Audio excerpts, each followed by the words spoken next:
Ok, podemos passar para os valdenses?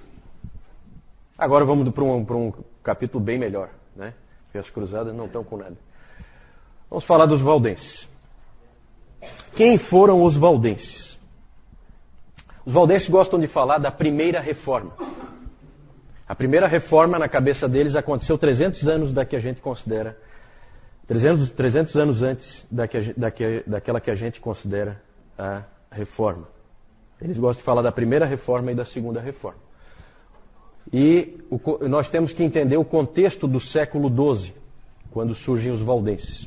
O contexto, evidentemente, é o das cruzadas, é um contexto de turbulência na igreja, cruzadas, tentativas de reforma moral da igreja, como a reforma gregoriana, porque a igreja ia mal, estava mal, inclusive em termos morais. Depois, no Concílio de Latrão, teve que, inclusive, ser baixada uma ordem para que todos os clérigos utilizassem roupas diferentes das demais pessoas, né?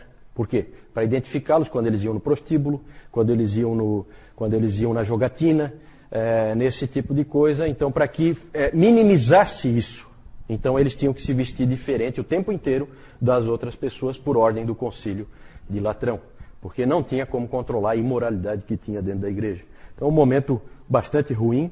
A igreja também estava lidando com heresias. A principal, sempre que se fala nesse período, é a heresia dos cátaros, também conhecidos como albigenses. No sul da França apareceram esses hereges aí. Era uma heresia bem gnóstica, estilo gnóstico, com o maniqueísmo. O que é o maniqueísmo? Dois deuses, né? Deus bom e Deus mau. Então, tudo aquilo bem típico dos gnósticos. Apareceu essa heresia, essa seita no sul da França. Inclusive, essa seita foi feita uma cruzada contra ela. Certo? Cruzados foram lá e atacaram o sul da França e mataram simplesmente todo mundo, como os cruzados gostam de fazer, né? Inclusive, eles foram todos queimados vivos, esses albigenses, né? De uma maneira bem misericordiosa, né? Coisa horrível. E esses albigenses estavam espalhados por uma área no sul da França, entre Toulouse e Lyon. De Lyon até Turim, na Itália, havia um outro grupo. Também uma seita, do ponto de vista da Igreja Católica, só que completamente diferente, que são os valdenses, certo? Então, sul da França, norte da Itália. Ali você localiza os valdenses, naquela região dos Alpes. Essa é a única seita, do ponto de vista dos católicos romanos, que sobreviveu. A única seita da Idade Média que sobreviveu até os dias de hoje. Inclusive, existem valdenses até no Uruguai. Certo? A Adriana não está aí, mas pela informação que eu tenho, inclusive no Uruguai tem valdenses. Como é que começou esse movimento? Começou com um homem chamado Valdo. Por isso são os valdenses. Esse Valdo era um comerciante. Na verdade, os comerciantes eram uma nova classe que estava aparecendo nessa época, estava começando a surgir. E ele era então mercador, e ele alega que foi chamado por Deus para se desfazer de tudo, viver uma vida de pobreza e pregar o Evangelho. Então ele foi chamado para ser um pregador. Isso foi em 1170. Século XII, 1170, 10 anos antes do nascimento de São Francisco, só para a gente se localizar. Ele começou a pregar utilizando partes memorizadas das Escrituras, que ele memorizava, e aí ele já traduzia para a linguagem do povo. Então ele pregava com essas Escrituras memorizadas e também com textos de pais da igreja memorizados, principalmente Agostinho. Ele tinha muita coisa memorizada e ele pregava para as pessoas. As pessoas começaram a ouvi-lo e muitos começaram a segui-lo. Eles foram chamados, então, no início, hoje a gente conhece como valdenses, mas no início eles foram chamados de homens pobres de Lyon. Homens pobres de Lyon. Conforme o movimento crescia, eles fizeram o que todo movimento fazia quando crescia. Foram pedir autorização do Papa para serem uma ordem dentro da igreja, para poderem trabalhar como um movimento dentro da igreja. E um grupo então foi para Roma para falar com o Papa. O Papa era Alexandre III e normalmente os papas eram um pouco relutantes em relação a esses grupos. Eles não aprovavam com facilidade. É fácil de entender, né? Porque se facilita, começa a aparecer todo tipo de grupo e aí a igreja perde o controle da situação. Esses grupos acabam ficando tão fortes que eles ficam mais fortes que a própria igreja. Então havia uma certa preocupação. E aí era comum então pegar esses candidatos e colocá-los sob interrogatório, sob perguntas. Quem eram os homens mais adequados para irem lá fazer essas perguntas? Perguntas doutrinárias. Nós vimos no domingo passado. Tínhamos uma ordem específica, que era uma ordem de homens que se dedicavam ao estudo, se dedicavam a livros. Vocês lembram? Quem eram? Os dominicanos, exatamente. Tanto que os dominicanos acabaram sendo depois os inquisidores, né? A Inquisição vem exatamente isso, de inquirir, de fazer perguntas. E um desses dominicanos, Walter Map, um bispo inglês, foi convocado pelo Papa para investigar esse grupo, fazer perguntas para eles. E aí é interessante a história, ele sentou na frente deles, ele se preparou, ele inclusive tem um relato dele, que ele estava nervoso, porque era a primeira vez que ele ia fazer um trabalho desse para o Papa, de investigação. E aí ele sentou na frente dos representantes dos valdenses e ele então começou a fazer perguntas. Vocês creem em Deus Pai? Sim, nós cremos. Vocês creem em Deus Filho? Sim, claro, nós cremos. Vocês creem no Espírito Santo? Claro, nós cremos. Vocês creem na Mãe de Cristo? Sim, claro, nós cremos. Aí nisso toda a audiência caiu na gargalhada. Quando eles responderam que sim, que eles criam na Mãe de Cristo. Por quê? Alguém sabe? Por quê? Vocês lembram? Nós já estudamos isso. Qual a resposta que um bom católico daria? A Mãe de Deus, Theotokos. Lembram disso? Porque quando diz Mãe de Cristo, você está se ligando, você está com uma nuance de que parece que você é um nestoriano. Então era uma armadilha do Walter Map, na qual os valdenses caíram. Um bom católico teria dito, não, nós cremos na Mãe de Deus. Certo? Então vejam como a coisa era suja. E aí eles foram então reprovados.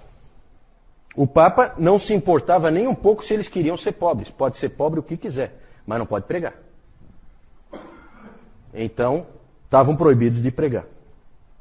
Eles só poderiam pregar se o arcebispo da região deles permitisse. Mas o arcebispo proibiu. O que aconteceu? Eles pregaram mesmo assim. Sabe por quê? Porque o Valdo chegou, reuniu o povo dele e disse, gente, importa mais obedecer a Deus do que aos homens. Onde é que está isso? Quem é que falou isso? Pela primeira vez? Pedro, lá em Atos capítulo 5, né? Pedro faz essa afirmação e por isso é que o Valdo começou a ser chamado dali para frente de Pedro Valdo, porque o nome dele não era Pedro. É mais ou menos como o Francisco, que nunca se chamou Francisco, né? Então essas coisas malucas. Então Pedro Valdo, ele passou a ser Pedro porque ele usou essa afirmação do Pedro. E aí eles continuaram então pregando mesmo contra a ordem da igreja. E eles pregavam mesmo, tá? Esse é um grupo de pregadores, esses valdenses. O arcebispo então expulsou todos eles. Que erro, né? No que ele expulsou todos eles, eles se espalharam pela Europa. Primeiro estavam todos juntos, aí eles se espalharam. Então, na verdade, foi aquele típico erro estratégico. Ele expulsou todo mundo de Lyon, e aí eles se espalharam pela Europa, pregando como sempre. Bem no início, eles não formaram uma igreja separada. Eles batizavam os filhos na igreja católica, normalmente. Eles participavam da comunhão uma vez por ano, como era a prática naquele tempo, né? Uma vez por ano, né? Tinha ceia, né? Então eles participavam, né, desses rituais da Igreja Católica, mas eles se reuniam separadamente para estudo bíblico. Lá eles tinham líderes. Né? É engraçado porque os pastores ou presbíteros na Igreja Católica eram chamados de padres. Né? Até hoje são padres. E aí eles chamavam então esses líderes deles de tios. Eles eram os tios. Né? Eram líderes leigos, que eram então líderes dos valdenses. Então eles tinham esses pequenos grupos que se reuniam nas casas, e aí eles foram duramente perseguidos pela igreja, porque apesar deles não terem formado uma outra igreja, eles eram considerados uma igreja dentro da igreja, uma eclesiola em eclésia. Então eles foram perseguidos. A Igreja Católica fez de tudo para exterminá-los, mas eles se escondiam nos Alpes, no norte da Itália, e no sul da França. Eles se escondiam, eram difíceis de caçar. O que esses indivíduos criam? Primeiro aspecto é a pobreza. Eles valorizavam a pobreza. O Pedro Valdo disse o seguinte: nós decidimos viver pelas palavras do Evangelho, essencialmente as do Sermão do Monte e dos Mandamentos. Isso significa viver em pobreza, sem preocupação com o dia de amanhã. Mas nós também cremos que aqueles que permanecem no mundo fazendo o bem serão salvos. Então eles colocavam aquilo como uma coisa que eles seguiam, porque eles achavam que para eles era bom, mas não colocavam como, nós estamos sendo salvos por isso. Não. Tá? Tinham o Sermão do Monte como o guia de suas vidas. Isso é a coisa mais marcante dos valdenses. O Sermão do Monte era o guia da vida deles. Eles viviam de acordo com aquilo. Isso fazia com que eles buscassem então a pobreza, eles achavam que isso indicava que eles tinham que ser pobres. Fazia com que eles se opusessem completamente a qualquer forma de violência. E também eles achavam que o Sermão do Monte proibia juramentos, então eles não juravam também. Certo? Em situação alguma. Interessante é uma história, né, de que um homem foi trazido diante do bispo, acusado de ser valdense. Sentou ali, o bispo já com a cara de poucos amigos, e ele é acusado de ser valdense. E aí ele negava com todas as forças, dizendo que ele não era valdense. E aí ele disse o seguinte: todo mundo aqui sabe que eu não sou. Porque eu falo palavrões, minto e bebo, como todo bom católico.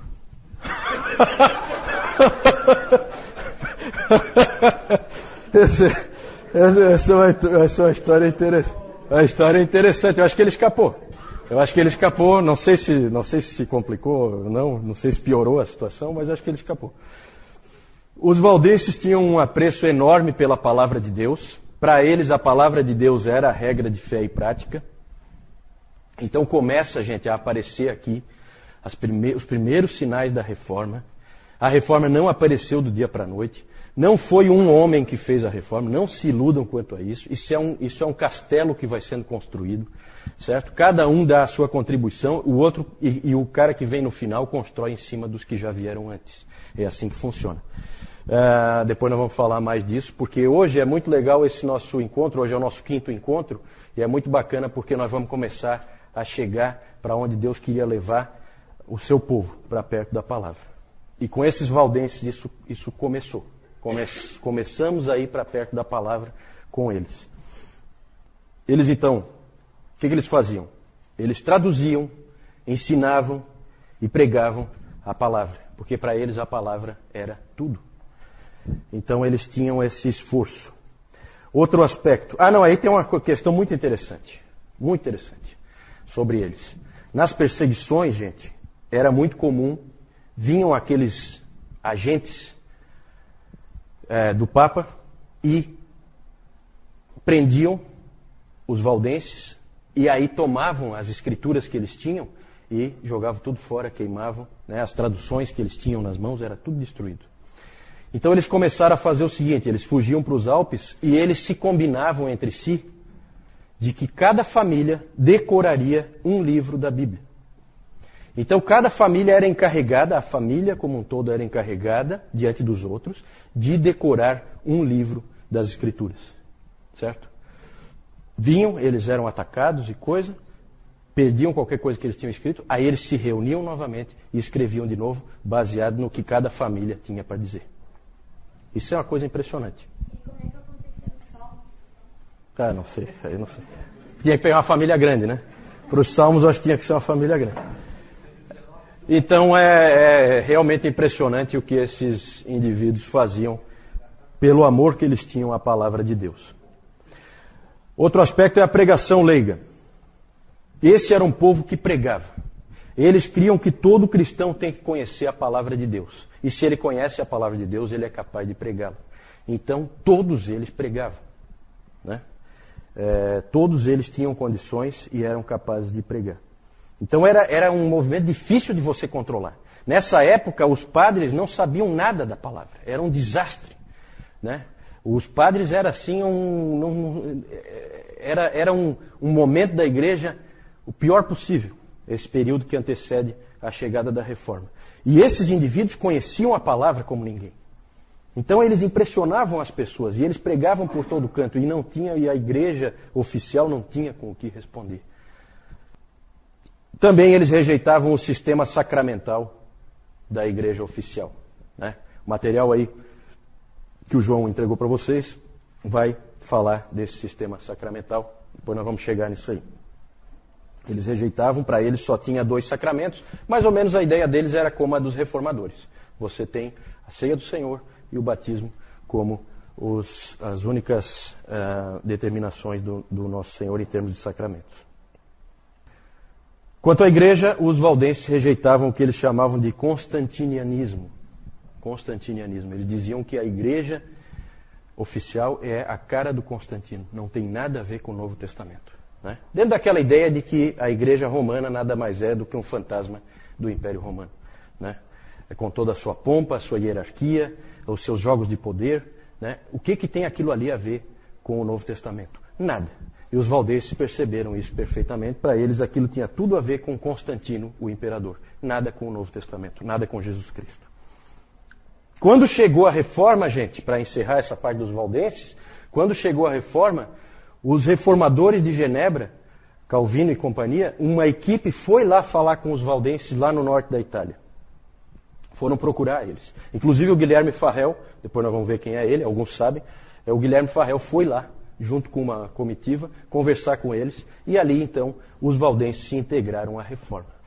Segunda reforma, do ponto de vista deles, né? Então esses aí são precursores da reforma. Aí nós temos a estátua do Pedro Valdo. Depois eu vou falar dessa estátua aí, porque ali vocês veem que tem uma outra estátua, né? Depois eu vou falar onde é que é isso aí, certo? Vou falar mais para frente. Alguma dúvida ali em relação aos valdenses? Claro que aqui a gente passa bem rápido, né? Mas aqui, gente, começam alguns elementos. É claro que vai ter que vir mais coisa, é claro que vai ter que vir justificação pela fé somente, mas algumas coisas já começam a aparecer. Palavra de Deus como única regra de fé e prática, né?